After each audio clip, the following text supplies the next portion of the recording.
The stadium lights were already dimming when the final note echoed through the night. 70,000 people stood frozen. Not screaming, not filming, just listening, because something felt different. On stage, Taylor Swift wasn't moving. Her guitar hung quietly against her dress, glitter catching the last beams of light. For a moment, she looked less like the biggest pop star on earth and more like someone standing at the edge of a life she never expected to live. Then she smiled, and the crowd erupted. But what almost no one knew was that just hours earlier, backstage, a phone call had changed everything. A milestone had been reached, one that rewrote music history.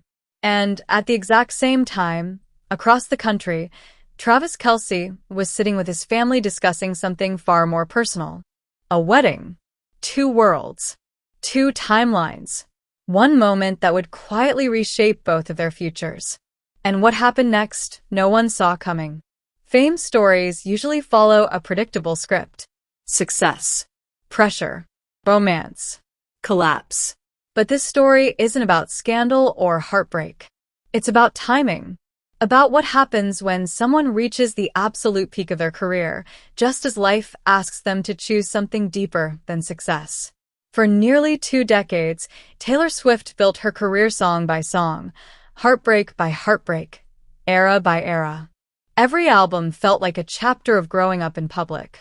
Fans watched her transform from a teenage songwriter into a cultural force powerful enough to move economies, dominate charts, and redefine what it means to own your art. But milestones don't just celebrate the past. Sometimes they force you to confront the future. And as whispers of wedding plans began circulating, fans started asking one question. Can the world's biggest superstar truly slow down without losing everything she built? To understand this moment, you have to go back months earlier. Kansas City. Late autumn air. The smell of grass and stadium lights lingering long after the crowd had gone home. Travis Kelce sat alone in the locker room, scrolling through headlines he never expected to read about himself. Not game analysis. Not touchdowns. Taylor Swift. Everywhere. At first, it felt surreal. Cameras followed him leaving restaurants. Commentators discussed his relationship during sports broadcasts. His life had merged with pop culture overnight. He laughed about it publicly. But privately things were different. Because behind the headlines, something real was forming. Their relationship didn't grow under normal circumstances. It grew between flights, tour rehearsals, playoff games, and stolen hours where both of them could just exist without expectations. And slowly, something shifted. The conversations stopped being about schedules. They became about futures. Meanwhile, Taylor's world was accelerating faster than ever. The Eras Tour had become more than a concert series. It was a global phenomenon. Cities prepared for her arrival like international events. Economists tracked spending spikes. Fans crossed continents just to hear songs that felt tied to their own memories. But success has a strange side effect. When you reach the top, silence gets louder. Hotel rooms feel bigger. And questions you once ignored start demanding answers. Late one night after a show, Taylor sat with her longtime friend and collaborator, staring at streaming numbers climbing in real time. Another record broken. Another milestone approaching. Instead of excitement, she felt something unexpected. Stillness. What happens, she asked quietly, when there's nothing left to chase?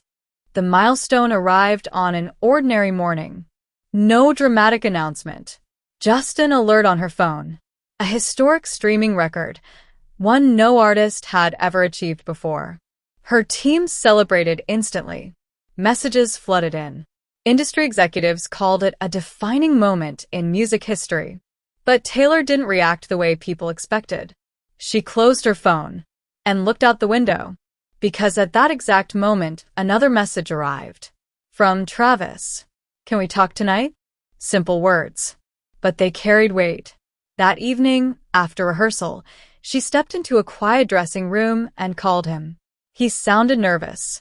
Not the confident athlete fans saw on television, just a man trying to say something important.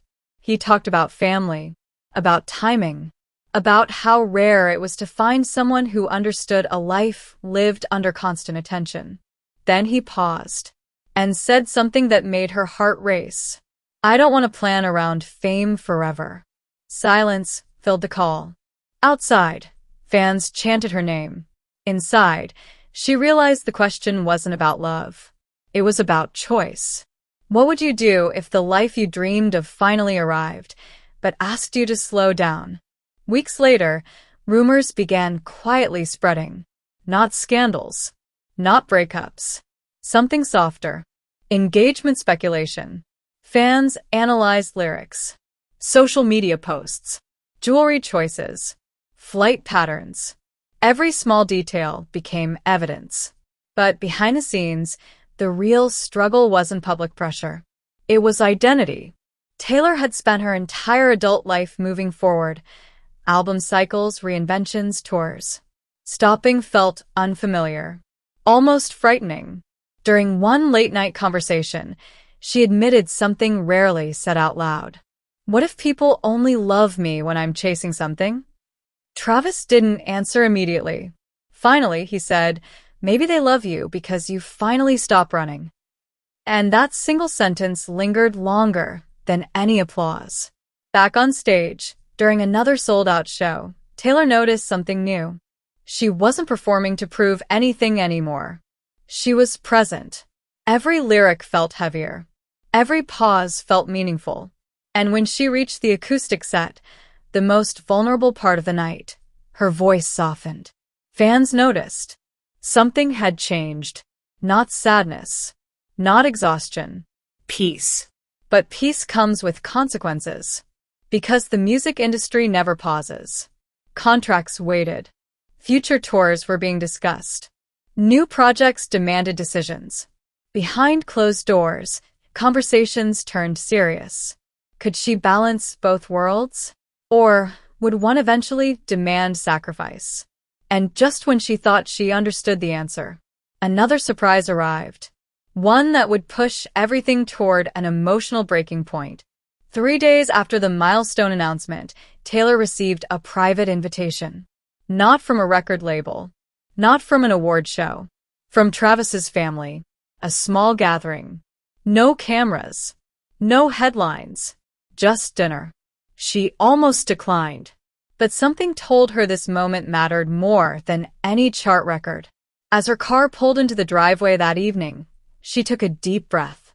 Because she sensed, without knowing why, that the decision made that night would quietly shape the rest of her life.